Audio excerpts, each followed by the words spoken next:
Mesdames et messieurs, bienvenue à bord de ce vol Optimal Vibe. Alors que nous prenons l'avion aujourd'hui, je vais vous dévoiler quelques faits peu connus et époustouflants sur tout ce qui touche à l'aéronautique. De la vérité sur la mauvaise nourriture dans les avions à la façon dont choisir le siège le plus sûr peut vous sauver la vie. Voici quelques-uns des secrets de vol les plus fous qui ne sont jamais révélés aux passagers.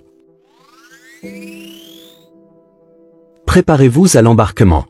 L'embarquement est l'une des étapes les plus stressantes du voyage en avion. Nous sommes tous passés par là. Vous avez passé les contrôles de sécurité de l'aéroport, vous arrivez enfin à la porte d'embarquement et vous voyez une longue file de passagers qui attendent pour embarquer sur votre vol. Ce que la plupart des gens ne réalisent pas, c'est qu'il n'y a pas vraiment d'intérêt à se précipiter pour rejoindre la file d'attente car la majorité des compagnies aériennes attribuent à l'avance des sièges spécifiques aux passagers. Vous n'êtes pas obligé de respecter cette règle. Embarquer en dernier est le moyen le plus simple de minimiser le temps passé enfermé à bord. Donc, en supposant que votre bagage à main ne soit pas trop grand et difficile à ranger dans le compartiment supérieur, il n'y a pas vraiment de raison de rester debout, de faire la queue, d'attendre un siège, il porte déjà votre nom. En embarquant vers la fin, il y a également moins de personnes qui encombrent la zone d'embarquement et la passerelle, ce qui accélère le processus dans son ensemble. En attendant, pourquoi ne pas jeter un œil à votre carte d'embarquement? Le code alphanumérique à 6 chiffres qui apparaît sur la plupart des cartes d'embarquement s'appelle le dossier passager, qui permet d'identifier individuellement les passagers, au cas où plusieurs passagers porteraient le même nom. Ce code,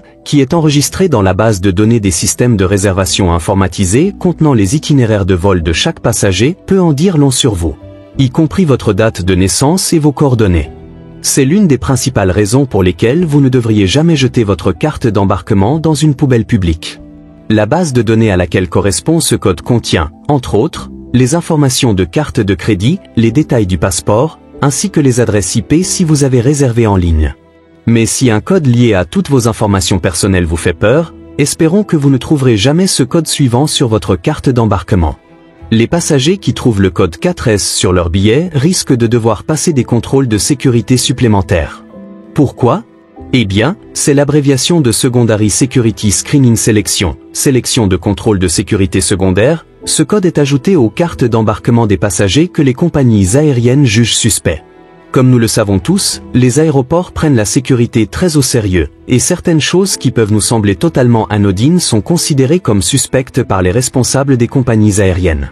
Les billets de dernière minute, les billets aller simples ou l'achat de billets en espèces peuvent tous sembler un peu suspects aux yeux des agents de sécurité de l'aéroport.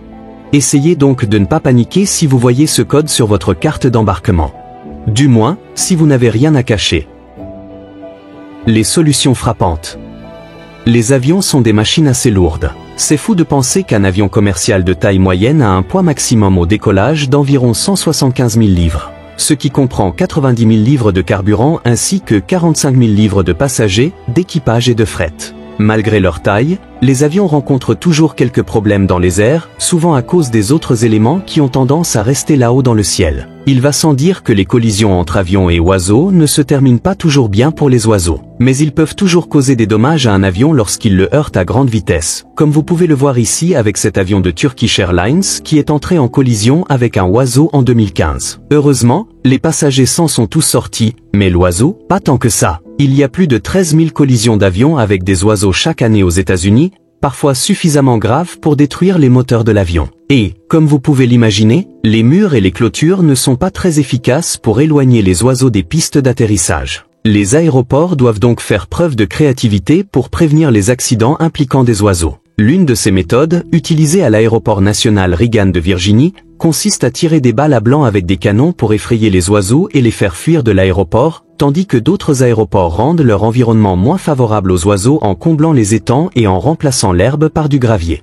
L'aéroport de Salt Lake City, quant à lui, réduit son problème d'intrus ailés en faisant appel à des cochons pour fouiller et manger les œufs de mouette. D'autres aéroports, comme l'aéroport français de Lorde d'Arbes dans les Pyrénées, allument des écrans LED avec de gros yeux globuleux pour effrayer les oiseaux de proie, agissant comme une sorte d'épouvantail de l'aviation. Mais les aéroports ne doivent pas seulement se soucier des oiseaux. Les conditions météorologiques extrêmes ne sont pas vraiment quelque chose que l'on peut effrayer avec un regard noir d'une paire d'yeux LED.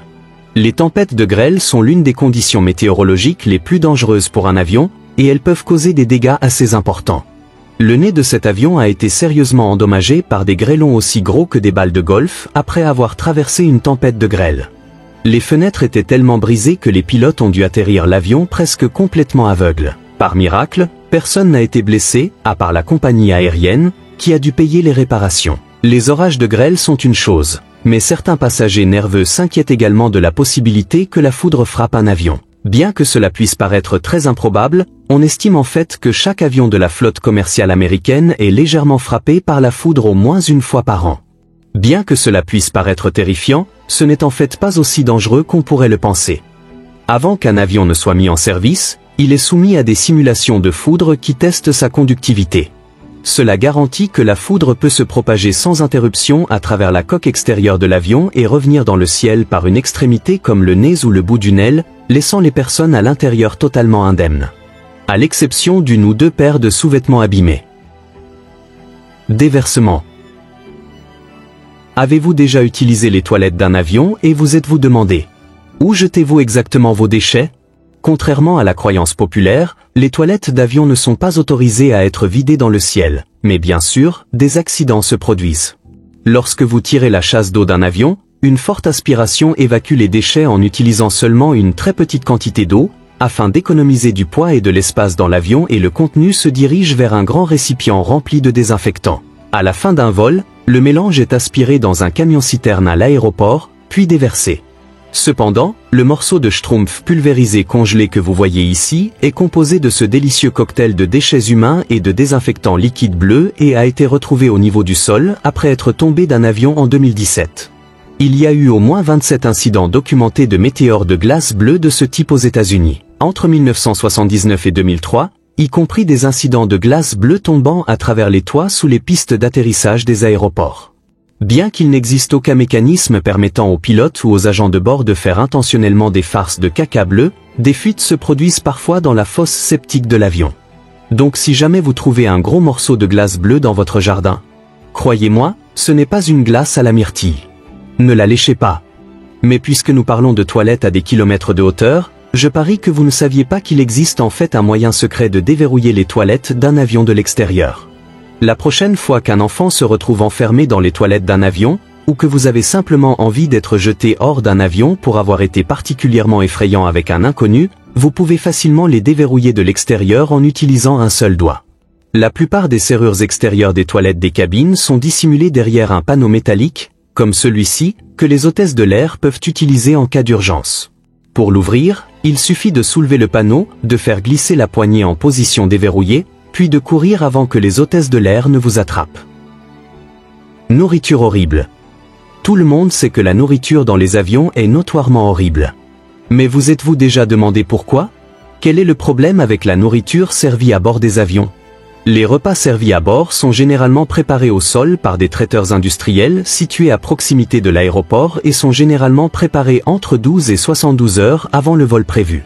Contrairement à la croyance populaire, la plupart des repas servis à bord des avions ne sont pas congelés, mais refroidis à l'air libre et transportés jusqu'à l'avion pour que les agents de bord les réchauffent et les servent à bord. Certaines compagnies aériennes de luxe ont même leurs propres chefs et cuisines à bord, comme ceux que l'on trouve à bord de certains vols d'Etihad Airways. Et pourtant, la nourriture servie dans les airs ne sera jamais à la hauteur des restaurants 5 étoiles au sol. Alors, qu'est-ce qui fait que la nourriture servie dans les avions a si mauvais goût? Il s'avère que c'est en fait une question de biologie humaine de base. Les cabines d'avion ont des niveaux d'humidité aussi bas que 10% en vol, qui est étonnamment encore plus sec que le désert du Sahara. Lorsque les niveaux d'humidité sont au plus bas, nos sinus sont tellement déshydratés que cela affecte notre capacité à goûter et à sentir. Après un certain temps dans une cabine d'avion, la capacité de votre langue à goûter les saveurs sucrées chute de 15 à 20%, tandis que les saveurs salées sont diminuées de 20 à 30%. Pour tenter de contrer ce phénomène, certaines compagnies aériennes augmentent considérablement la quantité de sel et de sucre dans leurs plats, vous consommez donc probablement beaucoup plus de calories que vous ne le pensez lors de ce repas en vol.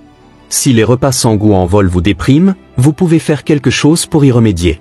Il s'avère que le port d'une paire d'écouteurs anti-bruit est exactement ce qu'il faut pour améliorer le goût des aliments et des boissons dans les airs.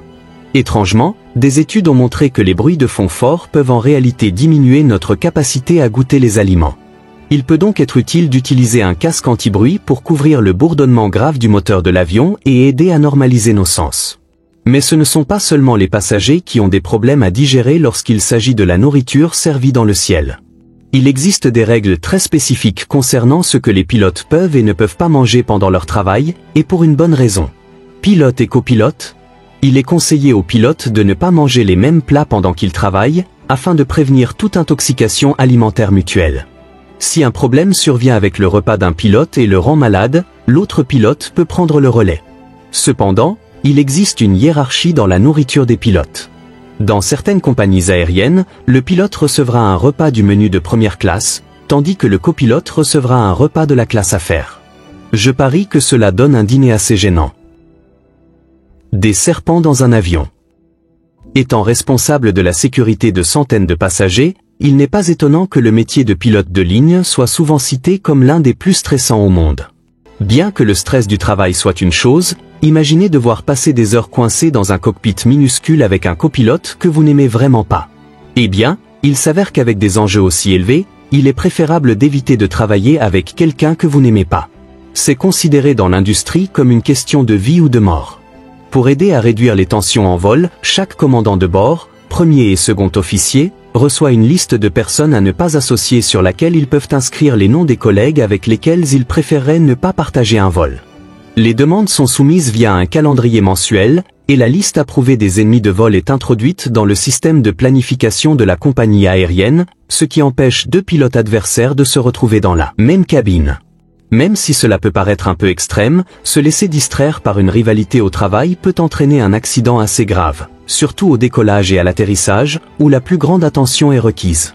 Si seulement des collègues aussi agréables étaient garantis dans chaque emploi. Le siège le plus sûr. Contrairement à ce que les films et les séries télévisées pourraient vous faire croire, le transport aérien est en réalité l'un des modes de transport les plus sûrs, et vos chances de mourir dans un accident d'avion commercial sont stupéfiantes de 1 sur 3,37 milliards. Malgré les faits, près d'un Américain sur 3 a peur de l'avion, et cette peur a conduit de nombreuses personnes à se demander quel est l'endroit le plus sûr en cas d'incident aérien. Il s'avère qu'une analyse des données de 17 accidents d'avion survenus au cours des 35 dernières années, menée par le magazine Time, a permis de trouver une réponse. Time a découvert que, historiquement, les sièges situés dans le tiers arrière d'un avion avaient en moyenne 68% de chances de survie, contre 62% dans la section avant et 61% dans le tiers médian. On pourrait penser que l'un des endroits les plus sûrs dans un avion est un siège côté couloir, car cela vous permet d'accéder plus rapidement aux différentes sorties de secours à bord. Cependant, selon les données, les sièges côté couloir, situés au tiers central d'un avion, sont les pires endroits où vous pouvez vous trouver en cas d'accident, avec un taux de survie de 56%. En revanche, les sièges du milieu, en particulier à l'arrière de l'avion, sont l'endroit le plus sûr et vous offrent 72% de chances de survivre à un atterrissage en catastrophe. J'aime ces probabilités. Espérons simplement qu'aucun d'entre nous n'aura jamais à les mettre à l'épreuve. Secret du ciel. Si vous avez déjà eu un siège côté hublot dans un avion, vous avez peut-être remarqué un petit trou juste au bas de la fenêtre. Bien qu'il puisse paraître petit, il s'agit en fait de l'un des dispositifs de sécurité les plus puissants de l'avion. Mais pourquoi est-ce si important ? Lorsque la pression atmosphérique diminue à mesure que vous volez plus haut, les avions sont conçus pour maintenir la pression de l'air à un niveau sûr et respirable dans la cabine.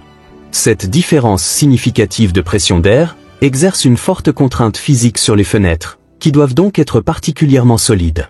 Alors qu'une fenêtre à simple vitrage normal se briserait facilement à cette altitude, les fenêtres d'avion sont constituées de 3 panneaux solides en acrylique. La fenêtre extérieure sert à protéger des éléments et à maintenir la pression dans la cabine. Si quelque chose devait arriver à cette première vitre, la deuxième vitre ferait office de sécurité. Celle qui se trouve à l'intérieur de l'habitacle, quant à elle, constitue une dernière ligne de défense, tout en nous gardant les mains loin des autres pour éviter de les endommager.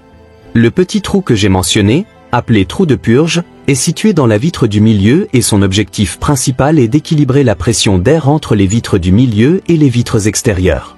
Il empêche également les vitres de s'embuer ou de se givrer.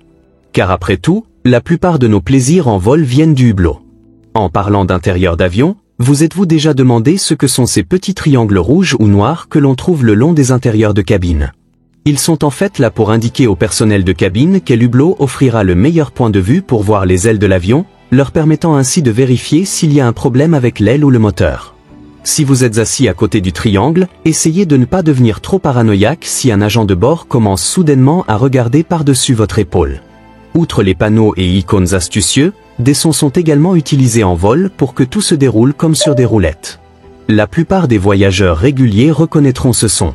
Bien que la plupart d'entre nous sachent qu'il s'agit généralement d'un signe indiquant qu'il faut retourner à son siège et attacher sa ceinture de sécurité, cela peut en fait signifier bien plus.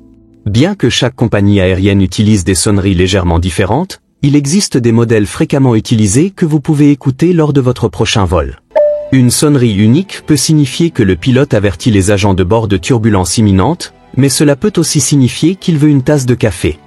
2 sonneries consécutives signifient généralement que l'avion approche les 10 000 pieds, tandis que 3 sonneries ou plus indiquent un problème plus grave, comme un passager extrêmement malade ou un avertissement de turbulence extrême. Alors écoutez bien. Et si les bips retentissent comme la tempête de sable de Darude, il est peut-être temps de paniquer. Ou de danser. Guerre des classes. Bébé qui pleure, sièges exigus et manque de place pour les jambes. Voyager en classe économique peut vraiment être un escalier vers l'enfer. En attendant, avec des sièges privés, du champagne à volonté, des fraises enrobées de chocolat, etc., il n'est pas étonnant qu'une expérience de vol en première classe figure sur la liste de souhaits de nombreuses personnes. Le service luxueux offert en première classe. Cela peut sembler parfait pour obtenir le repos dont vous avez tant besoin lors d'un vol long courrier. Mais le prix exorbitant en vaut-il vraiment la peine?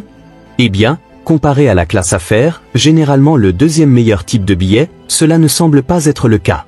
Il existe un certain nombre de fonctionnalités que l'on pourrait penser réservées spécifiquement aux passagers de première classe, mais qui sont en fait facilement disponibles dans de nombreuses sections de classe affaires.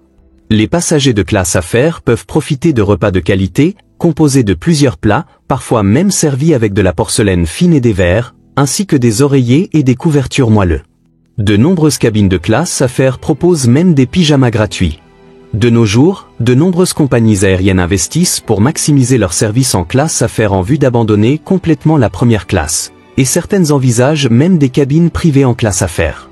En réalité, la seule différence notable entre les deux est que la première classe propose un siège légèrement plus grand, parfois accompagné d'une suite privée, ainsi que quelques articles supplémentaires au menu, comme du champagne et du whisky.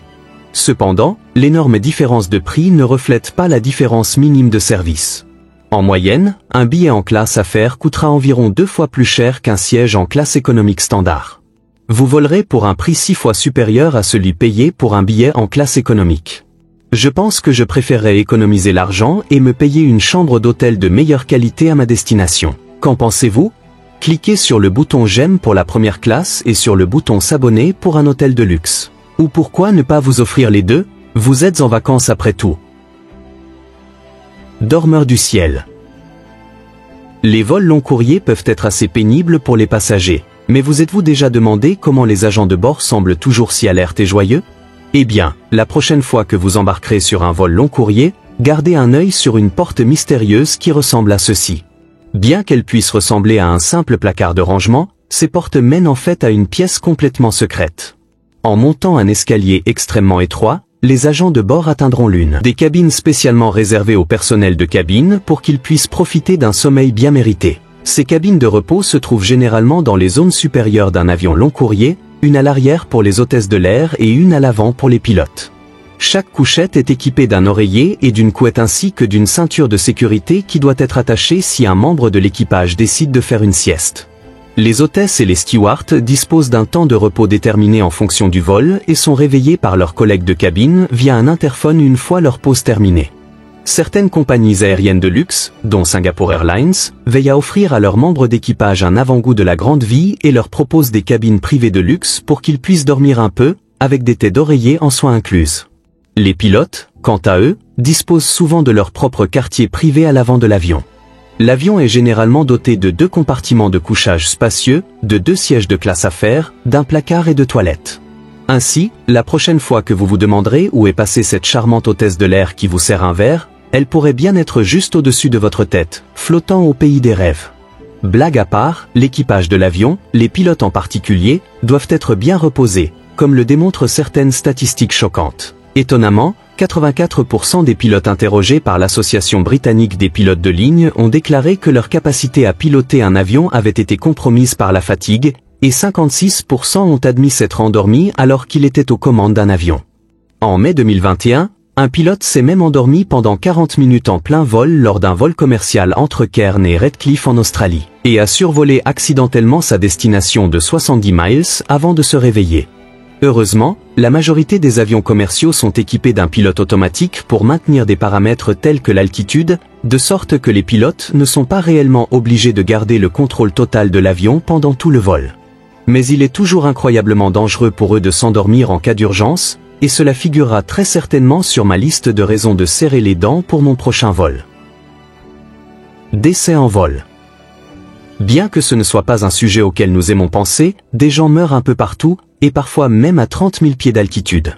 Bien que cela soit extrêmement rare, le personnel de cabine doit être préparé à l'éventualité d'un décès en vol. Si un passager décède pendant un vol, l'équipage devra généralement attendre que l'avion atteigne sa destination finale pour retirer le corps de l'avion. Parfois, les compagnies aériennes proposent aux passagers décédés un surclassement final et le font passer dans une cabine de première classe plus calme. S'il n'y a vraiment pas de place pour déplacer le passager décédé, l'équipage de cabine recouvrira son corps d'une couverture après s'être assuré qu'il était attaché pour la sécurité des autres passagers. Singapore Airlines a fait mieux que la vieille méthode consistant à cacher le corps. Et a lancé une flotte d'Airbus avec des compartiments spécialement installés pour stocker un corps de taille moyenne en cas de décès en vol. Connu sous le nom de « Corpse Cupboard », ce qui fait d'ailleurs totalement penser à un groupe de death metal, ces casiers ont été spécifiquement installés sur le modèle Airbus A340-500, ce qui était logique étant donné que ces avions effectuent le plus long vol régulier de passagers sans escale au monde. Il faut environ 18h40 pour se rendre de Singapour à l'aéroport international John F. Kennedy de New York. Je préférerais certainement avoir un placard à cadavres effrayants à bord plutôt que d'être l'hôtesse de l'air qui demande aux passagers de première classe s'ils ne voient pas d'inconvénient à rester assis à côté d'un cadavre pendant 18 heures. Lequel de ces secrets de vol vous a le plus surpris? Et vous, en avez-vous à partager? Faites-le moi savoir dans les commentaires ci-dessous. Et merci d'avoir volé avec Optimal Vibe.